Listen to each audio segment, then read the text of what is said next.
दिनै बेंटल ओनसोलनि अन्थाइबारि गेलेग्रा फोथाराव अन्थाइबारि माया क्लाबनि नाजानायाव मुंख्लं जाब्रां दैमारिनि मुङै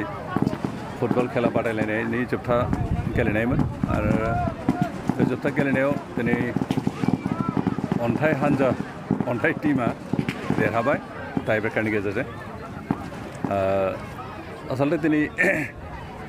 जाब्रां दैमारिनि मुङै खेल होनायनि थांखियानो जाबाय जा बिथाङा सासे एनडिएफबिनि गोख्रों मावथिमोन आरो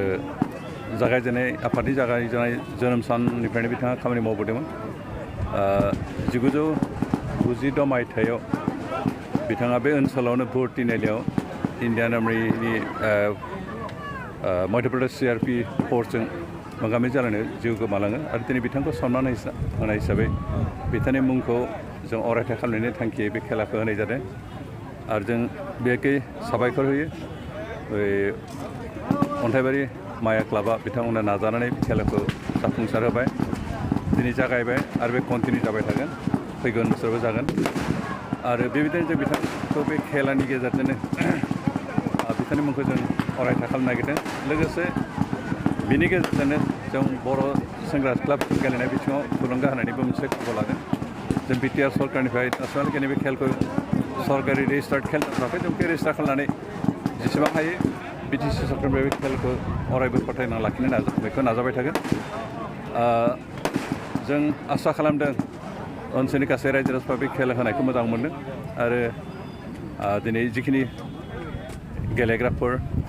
खेल होग्राफोर आरो नायग्राफोर बिथांमोननि जि गोसो गुदुं माबाखौ नुदों बेखौ नुनानै जोबोद खुसि मोनदों आरो आसा खालामो फैगौ समफ्राव बिथांनि मुङै जि खेला होगोन बेयाव गासैबो बाहागो लागोन गासैबो थुलुंगा होगोन गासैबो हेफाजाब होगोन मानोना दिनै गेलेनायनि गेजेरजों सुबुंफ्रा साकरि मावालासेनो थांना थानायनि बेबस्था मोनदों आरो बेखायनो जों बेबायदि गेलेनाय होनायनि गेजेरजों जोंनि सेंग्रा सिख्लाफोरखौ जोंनि उन जोलैफोरखौ थुलुंगा होनानै गेलेनाय बिथिङाव बारासिन गोसो होना दावगालांनो थाखाय जों बेबायदि मोनसे खाबु होनांगौ आरो बे खाबु होनायनि मोनसे दिनैनि बे खेल होनायाबो मोनसे बाहागो जों आसा खालामदों जे फैगौ समफ्राव बेबायदि खेल मोजां जालांगोन जाब्रां बिथांनिल' नङा गुबुन गुबुन बिर जोहोलावफोरनि मुङैबो जों बिदि खेला होनायनि गेजेरजों बिथांमोननि जि जातिनि प्रति नांनाय जातिनिफ्राय जे टेग शिकार बिनि मोनसे सिनायथि होनायजों लोगोसे बिथांमोनखौ सनमान होनायजों लोगोसे बिथांमोननि नामखौ जों अरायथा खालामनो नाजानांगोन दाखालि 14 अक्ट'खालि जि दुखुनांथाव जाथाय जालांबाय बे खेला जाबाय थानाय समावनो सारअन्थाइनि गेजेरजों साथाम मानसि जिउ गोमालांबाय